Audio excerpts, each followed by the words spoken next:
আজকে হচ্ছে জামাই ষষ্ঠী। আর এই জামাই ষষ্ঠীর দিনে আজকে যে আমি বাপের বাড়ি আসবো কখনো ভাবিনি। জামাই ষষ্ঠীর দিনে প্রত্যেকটা মেয়ে জামাই কিন্তু বাপের বাড়ি যায়। আমাদের মধ্যে এই নিয়ম নেই, জামাই ষষ্ঠীর নিয়ম নেই, তাই আমরা আসিও না। কিন্তু আজকে আমি আসলাম, যদিও আমি আসলাম কিন্তু আমার বর নেই, কারণ আমি একা এসেছি। আর আমার বর ও গেছে 2 দিনের জন্য একটু বাইরে কাজে, একটু মানে কাজে গেছে, তো ও 2 দিন থাকবে। আজকে সকালবেলায় গেছে, তো দেখালাম পুরো বাড়ি ফাঁকা, সবাই গেছে বাইরে, মা বোন মানে সবাই বাইরে আছে, আমি একা বাড়িতে বসে আছি। চলে আসলাম রান্নাঘরে, কি কি রান্না হয়েছে সেটাই দেখতে। আর এখানে যত কিছু রান্না এখন তোমাদেরকে আমি দেখাবো, সমস্ত কিছু আমার বোন একা হাতে করেছে, আমি শুধু একটু হেল্প করেছি। এখানে পটল ভাজা আর ইলিশ মাছের ভাজা, এখানে মাংস আছে, এখানে একটু মাংস আছে তোলা, আর এখানে যে দেখো মাংস। তো মাংস যা কিছু আছে সব কিন্তু আমার বোন জামাই নিয়ে এসেছে আর কি। এখানে পাঁপড় ভাজা, তারপর এখানে দেখাচ্ছে 2টো ইলিশ মাছের পিস ভাজা আছে। আর এই দিকে হচ্ছে ইলিশ মাছ দিয়ে আলুর তরকারি। তো এই সমস্ত কিছু রান্নাই আমার বোন করেছে। ডাল আছে এখানে, আর ডালটাও দেখো প্রায় শেষের দিকে, কারণ সবাইকে খিদে পেয়েছে, একটু একটু করে সবাই খেয়েছে। জামাই গেছে একটু ঘুরতে, আস্তে আস্তে একটু তো সময় লাগবে না। আর এখানে এতগুলো আম, এই গামলা ভর্তি আমও কিন্তু আমার বোন জামাই নিয়ে এসেছে। তারপরে দেখো টুক করে চলে আসলো আমার কোলে আমার ভাস্তি। আরে বাপের বাড়ি আসবো, এই ভাস্তিকে নিব না সেটা কখনো হয়? ভাস্তি তো পিসির কোলে আসবেই আসবে। দেখো লেচু হাতছে, লেচু হাতে দিয়েছে আমার মেয়ে, আর লেচু পেয়ে তো খুবই খুশি। খেতে তো পাচ্ছে না, তবুও দেখো খাওয়ার জিনিস কে না চেনে ভাই, সবাই চেনে। লেচুটা নেওয়ার চেষ্টা করলাম অনেক, কিন্তু পারলাম না। দেখো লেচু পেয়ে মানে ও তো মানে খাবেই খাবে। দেখো একা তো খেতে পারবে না, তাই আমি একটু ভালো করে খাইয়ে দিলাম। তারপর বোনের সাথে এখানে দাঁড়িয়ে দাঁড়িয়ে গল্প করছি। আর চলে আসলো আমার ভাগ্নি, হাত থেকে পড়ে গেল কিন্তু লেচুটা, দেখো পড়ে গিয়ে ও হাসতেছিল কেমন করে। তারপর আমার 2 মেয়ে এদিকে লেচু নিয়ে মারামারি করতেছে, আর রাজা, আমাদের রাজা কেমন করে ওদেরকে দেখতেছিল।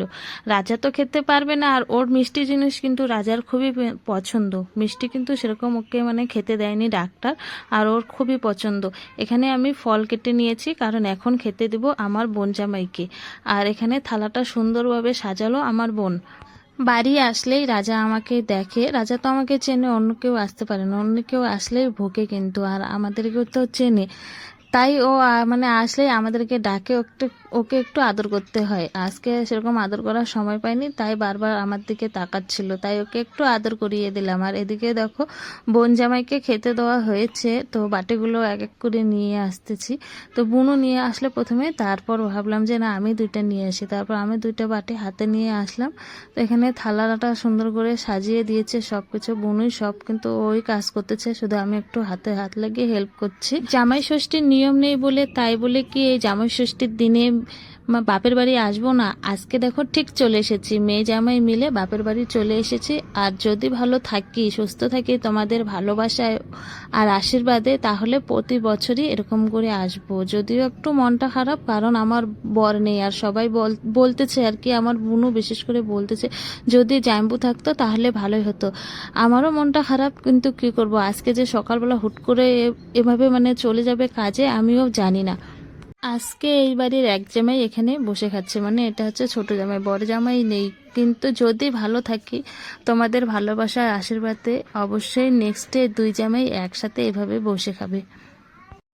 তারপর বোন জামাই দেখো আমার বাবাকে এই শার্টটা কিনে দিয়েছে, আর মার জন্য নিয়ে এসেছে একটা শাড়ি। এই যে এই শাড়িটা নিয়ে আসছে মার জন্য, আমার তো খুবই ভালো লেগেছে শাড়িটা আর শার্টটা, মানে খুবই সুন্দর হয়েছে। যদি এই যে সত্যি শাড়িটা পরতে এই গরমের দিনে খুবই ভালো লাগবে। আর শার্টের কালারটাও খুব সুন্দর হয়েছে। আর এই যে শার্টটা দেখা যাচ্ছে, এটা হাফ শার্ট, এটা আমার বোন জামাইয়ের জন্য আমার মা নিয়েছে, মানে বোন জামাইকে দিবে আর কি।